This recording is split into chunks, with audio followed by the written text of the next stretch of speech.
So now let's see how we can work around with bounce back effect inside of guided edit mode. So in order to do that, I'm going to go around over here into guided section right here, and under fun edits, you can see that bounce back effect is an option. So if I were to go around and click right here, then I have an option to add in a media right here. And once I do that, I'm going to go around onto files and folders, just like this. So now for the bounce back effect, I'm going to go around and choose this particular footage right here and click on open. And then this is what you have. So I'm going to go around and drag it onto the video one track as it says right here. And it says learn how to create bounce back effect that loops back and forth.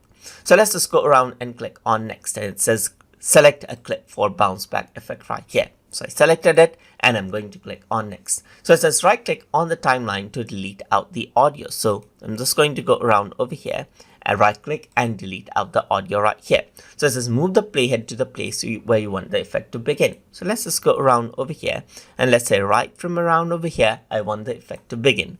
And I'm going to click next right here. So it says now move the playhead to where you want the effect to end and drag the right edge of your clip to the playhead to set the ending point. So let's just go around over here and drag this out right here. Now let's just go around and drag it out till here.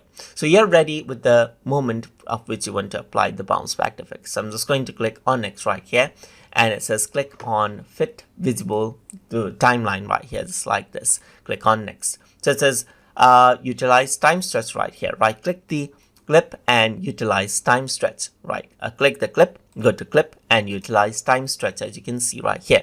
So it says increase the speed of the clip to 200 or 300. So I'm just going to go around and say 300 right here, just like this, and press OK right here.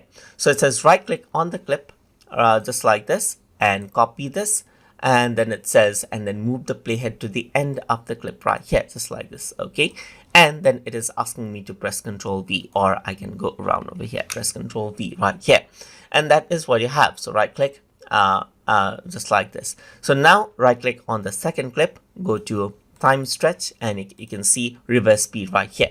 So now it says preview your clip by pressing the play button. So you can see that this is what you have. So if I were to go around, press the play, and that's the reverse right here.